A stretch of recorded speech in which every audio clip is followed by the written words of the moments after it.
Armin is a clumsy news cameraman who lives alone in a cramped apartment in Berlin. His shaky video of a press conference and his failure to record the crucial part of an interview with the officials are evidence of his incompetence. Upon seeing such a poor piece of work, his boss gets infuriated and storms out of the room. Taking a closer look, it's not just Armin's professional life, but his personal life is equally dysfunctional. Armin is a 40-year-old bachelor who is dealing with some pretty rough financial situation. Some nights, he brings home a random stranger from the nightclub, but due to his lack of understanding of women and casual hookups, girls are often disappointed in him, leaving him yet all alone. One day, Armin receives a call from his father, who requests he visits his sick grandmother during her last days. Armin's parents have been separated for 5 years now, and his father is the one who's been looking after his bedridden grandmother. Soon Armin arrives at his father's house to see his grandmother, and later that night, he contemplates whether or not to inform his mother about his grandmother's condition. After long consideration, he decides not to do so. However, Armin cannot fall asleep and decides to go and talk to his grandmother and walk into her room. He rests his head by her side and tries to comfort her by saying that everything is fine. The next morning, Lilo, his father's friend, comes over to his house. She usually helps him to take care of the grandmother and stays over for lunch. Afterward, Armin's father tells him that he and Lilo share mutual feelings for each other and informs his son that he wants to keep Lilo by his side. For some reason, this doesn't settle well with Armin, but there is nothing he can do about it. A few days after his arrival there, Armin's grandmother passes away, and we see both the father and son grieving about her demise. But before they continue with the funeral, Armin decides to pay a visit to his mother's house to relay the sad news. After a long and exhausting drive, he finally arrives at his mother's house, but when he reaches there, Armin notices his mother enjoying her time with her friends, so without even meeting her, he walks out of the house. In the next scene, we see the mournful Armin has tears flowing from his eyes throughout the drive. He doesn't have the heart to go back to his father's house, so after buying some cans of beer, he decides to spend the night on the riverbank under the bridge. The following morning, Armin wakes up in his car and heads to the gas station. Upon entering, he sees no one there, not even the cashier behind the counter. He even calls to see if someone is at the back of the store, but still, no one responds. After confirming that there is no staff, Armin grabs a few things and leaves the money at the counter.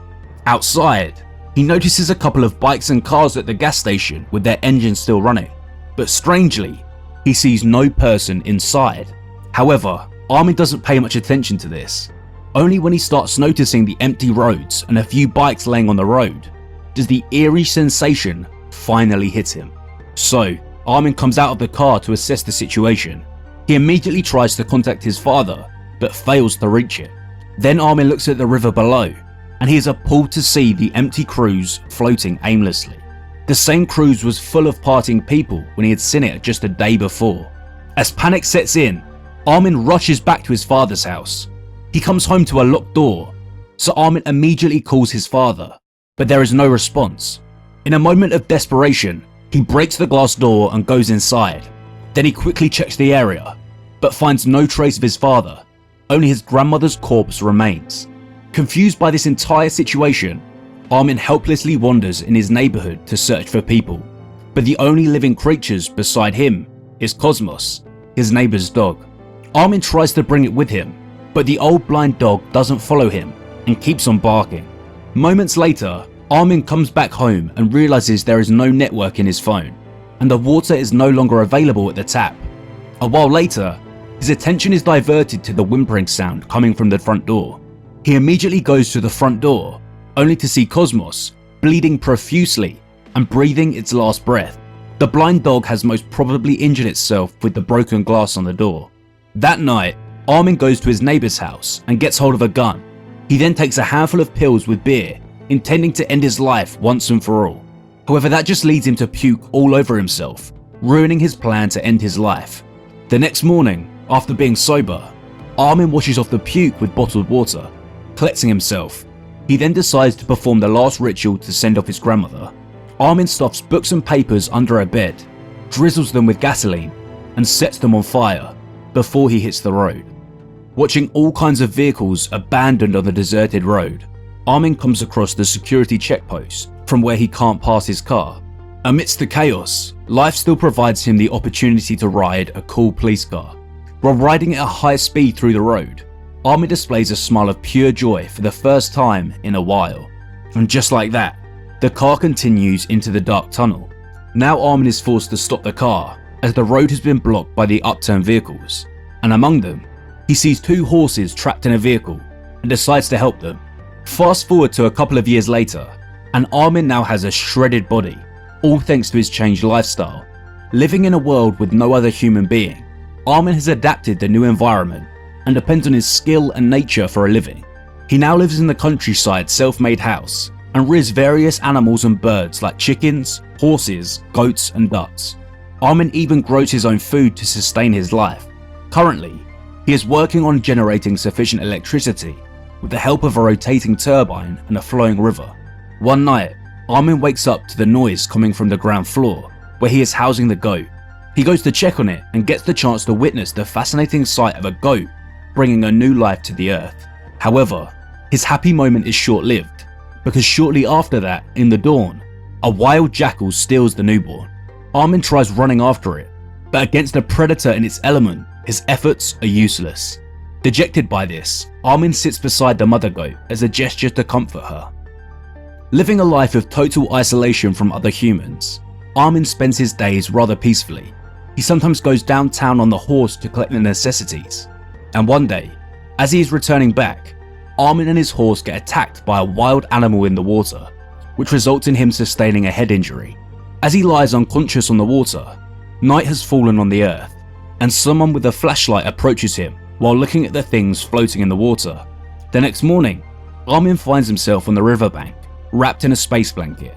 He is awfully confused about what happened last night. Nevertheless, with a minor limp, Armin eventually makes his way back home.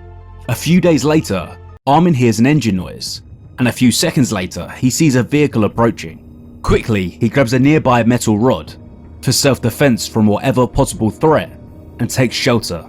A person with a flashlight walks towards his house, and soon enough, Armin is discovered by a woman named Kiersey. But before he can respond, Kiersey points the gun at him and warns Armin not to move. On top of that, Armin is asked to drop his weapon as well.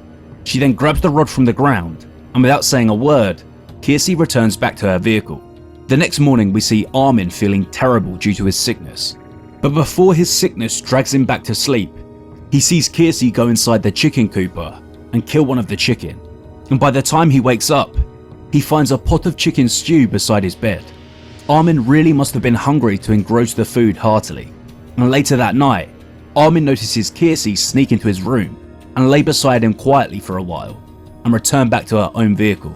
In the next scene, we see Kiersey tending to his injuries, and in the following days, Armin makes a move on her by gently caressing her arm. Initially, Kiersey tries to ignore his signals, but since it has been so long for both of them to be longing for physical warmth, she gives in and starts a casual relationship with him. They make out at every chance they get.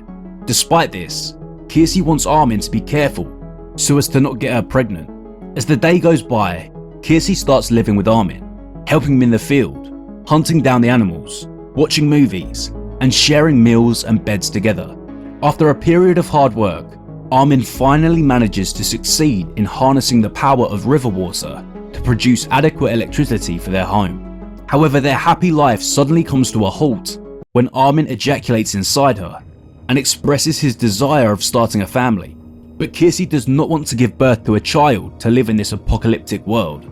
That day, Kiersey packs her bags and rides in her vehicle, which makes Armin terribly heartbroken. At night, while Armin is watching the movie alone on the laptop, he hears the sound of an approaching vehicle. Immediately he runs out and sees a huge RV. Unlike his or our imagination, Kiersey has not run away. Thankfully, she is back with her travelling RV and her pet dog Mowgli. She then opens up about being in a 7-year-long relationship with a man, and even dreamt of having children with him. But the man asked Kiersey to wait, only to find out that he had already had a son with another woman. Later, while the duo goes off to the town, Kiersey expresses her desire to go south with Armin, but he politely declines and tells her that he can't leave behind his dear animals. Inside the store, Armin is grabbing things when he hears Kiersey playing music in her vehicle. He comes out and excitedly moves to match the rhythm of the music. Then Armin asks her to join her, and the both of them dance as if there is no tomorrow. The next morning, on their way back home, Kiersey sadly looks at Armin, who is currently driving the vehicle. Nevertheless, they have not expected to run into some problems, as the tyre gets punctured by a spiked trap near their house. Kiersey tells Armin that he needs to fix the tyre anyhow, by the next day, as she will be leaving then. Hearing this, Armin asks her to stop the nonsense, but her serious face clarifies that she definitely is not joking, and has made up her mind to leave him after all. And realising there is nothing he can do about this, Armin angrily walks to the house. At night, Armin is restless as he stares at the face of sleeping Kiersey, possibly contemplating his life without her head and presence. The next morning, Kiersey wakes up alone in the bed. As she takes a sip of coffee, her eyes land on an old recipe book. Going through its pages, she stumbles upon a photograph of Armin with his grandmother that brings a smile to her face. Meanwhile, Armin comes driving her RV. He has fixed the tyre by working on it the whole night. He then hands over the key and advises Kiersey not to drive at high speed, as the tyre can be shaky sometimes. Next, as Kiersey is packing her stuff, Armin asks if she will ever come back, but Kiersey informs him that she wants to leave forever and tells Armin not to wait for her. Lastly, he asks Kiersey what she will do if she is pregnant with his child, but Kiersey does not have an answer to that. Then, with a passionate goodbye kiss, Kiersey prepares to leave. She thanks Armin for everything, especially for respecting her decision and letting her go. But just then, Armin stops her and tells her that he is going with her. He asks Kiersey to wait a minute for him and runs back to the house to free all of his animals. However, Kiersey doesn't want him to come with her, so without wasting her time, she simply drives away in her vehicle. On the other hand, Armin is left stunned, but he can do nothing except look at the vehicle until it disappears from his sight.